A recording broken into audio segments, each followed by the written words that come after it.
Día 2 de junio. La sierva de Dios, Isabel de la Encarnación. Nació esta sierva de Dios en Albaida de Aljarafe, en la diócesis y provincia de Sevilla, el año de 1556, sin saberse ni el día ni el mes. Fueron sus padres Diego de Vargas y Elvira Díaz, matrimonio no mal acomodado e hidalgos. Criaron a su hija en el santo temor de Dios, al cual correspondió admirablemente, pues siendo de edad de 5 años, fue favorecida de modo singular.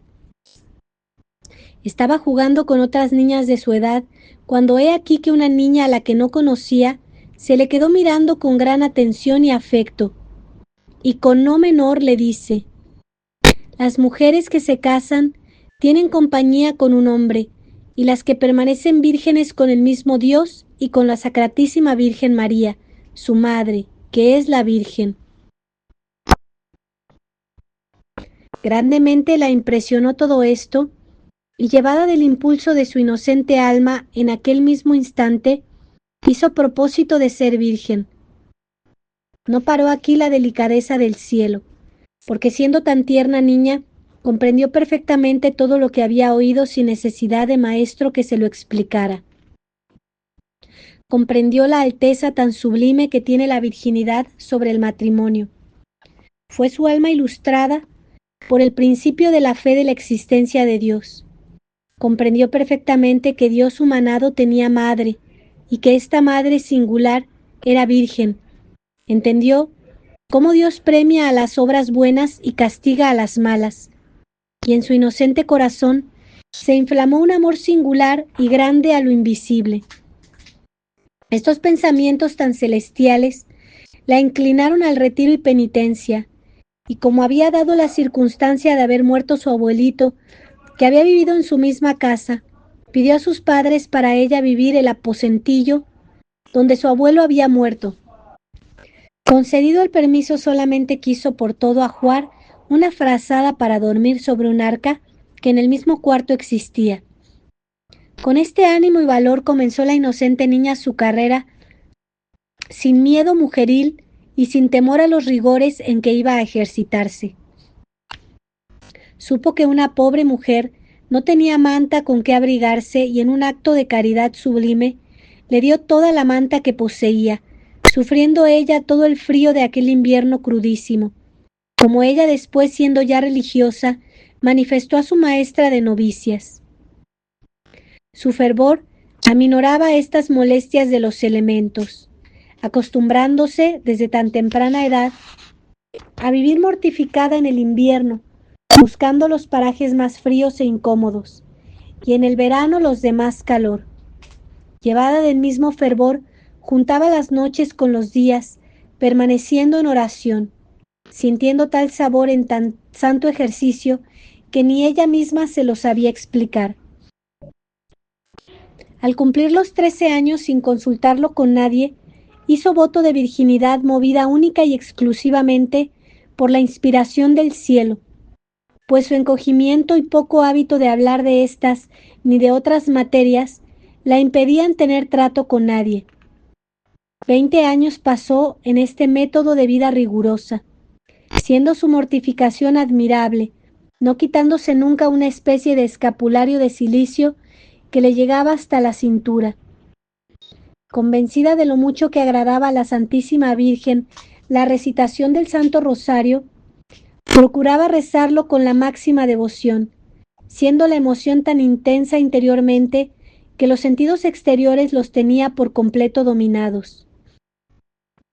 Temiendo ser engañada del demonio, y como por otra parte sus cosas interiores no las comunicaba con nadie, se decidió a consultar su espíritu con un padre franciscano que gozaba fama de muy espiritual, y abriéndole por completo su alma y manifestándole todo lo que sentía, la aconsejó que no dejara de recitar el Santo Rosario, y que si durante la recitación del mismo Dios llamaba a su alma a trato interior, dejase obrar a Dios, que aquel rendimiento le agradaba.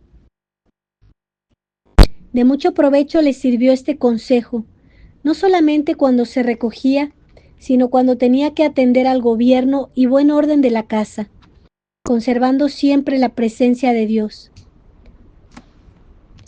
Los demonios declararon la guerra cruel por la mucha que les hacía con sus pensamientos y obras. Dios no les permitió que la perturbaran en su imaginación ni la alterara con las pasiones, permitiéndoles se vengaran en su cuerpo, maltratándola cruelmente. De nuevo consultó su caso con su advertido confesor, diciéndole a éste que no les temiese y que los desafiase con la virtud de Cristo. Por esta época murió su madre, viéndose precisada a tomar enteramente el gobierno de la casa, pero también supo armonizar a Marta y a María, que a las dos dio cabal cumplimiento. Se refiere que estando una noche en oración, fue arrebatada sin saber decir el cómo y transportada a la iglesia donde había sido bautizada, viéndose como un sol de resplandeciente, y que junto al altar mayor vio a un pontífice que estaba con grandísima majestad confirmando niños y niñas, dándosela a entender que era Jesucristo, y que cuando a ella le tocó el turno, en vez de ungirla como a los demás, la ungió en las manos. Y extrañada de la diferencia, le fue manifestado que con sus manos había de ayudar a la fe que ya poseía.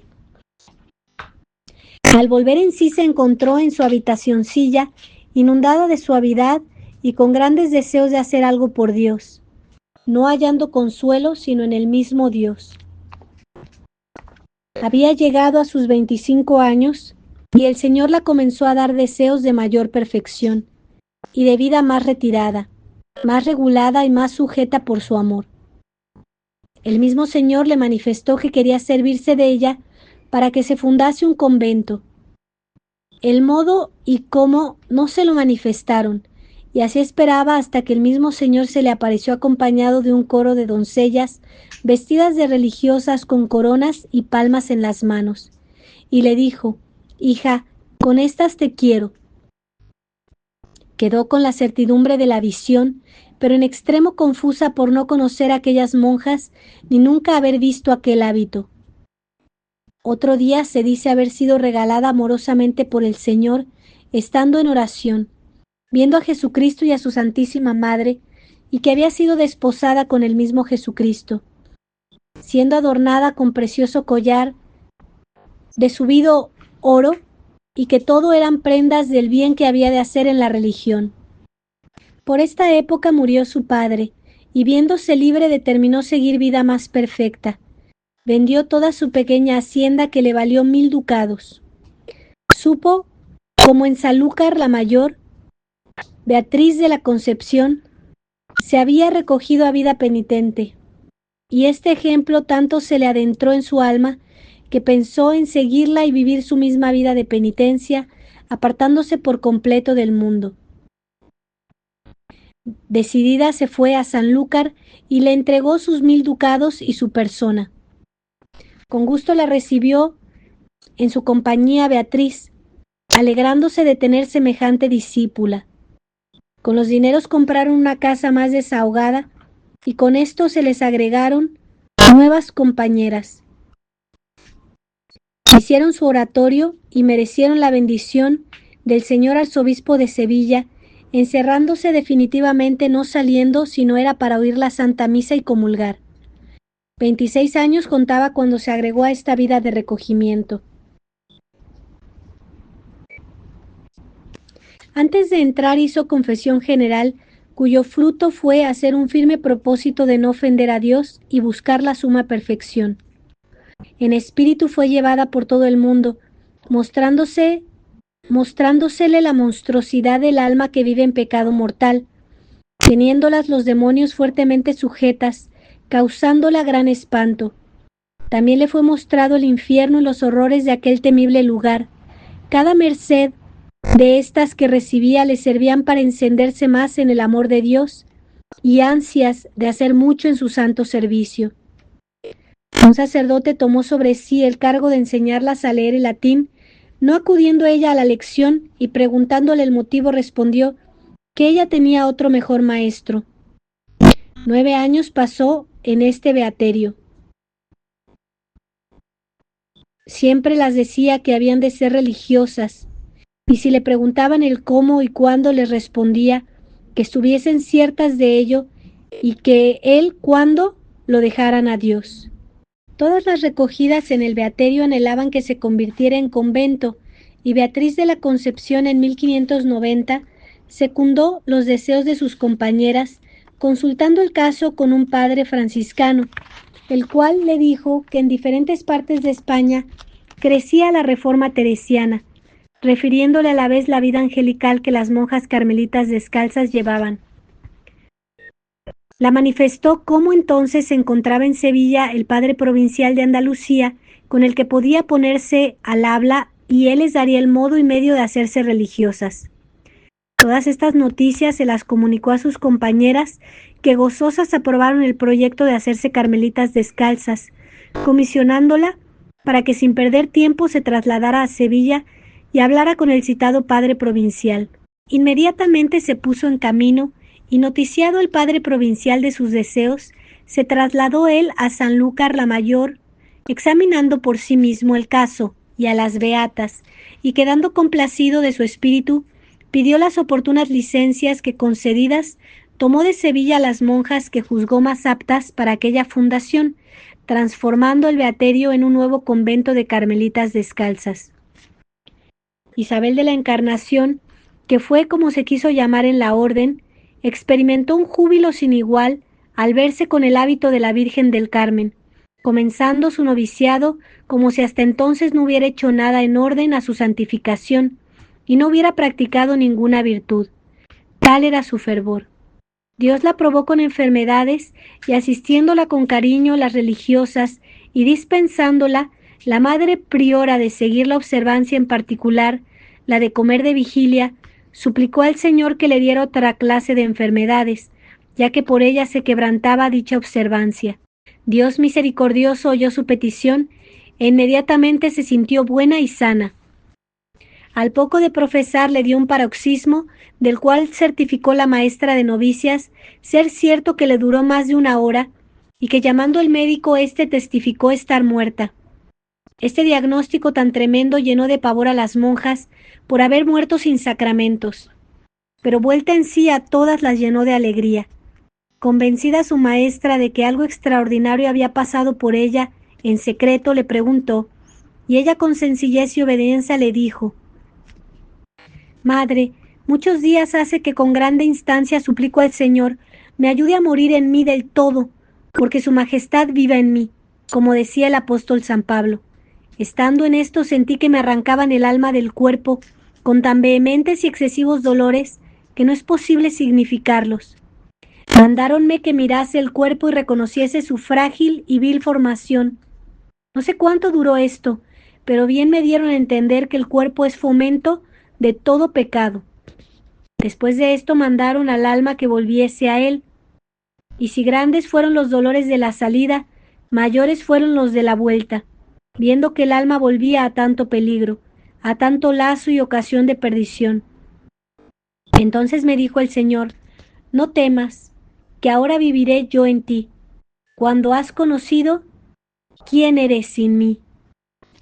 Grandísimo consuelo me causaron estas palabras, pero no pude echar de mí el temor de ver al alma en tanto peligro. Las gracias y mercedes tan singulares que su alma recibía no la obstaculizaban para acudir con diligencia a las órdenes de la obediencia. Si eran trabajosos, deseaba que fuesen mucho más. Si la ocupaban en cosas de vida activa, todas sus energías las empleaba en aquellos quehaceres. Y si se ocupaba en su vida de amor, no sabía levantarse de los pies del Señor.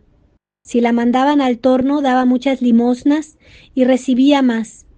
Su oficio predilecto era el de hortelana, teniendo hecha la huerta un jardín por el esmero con que le cuidaba.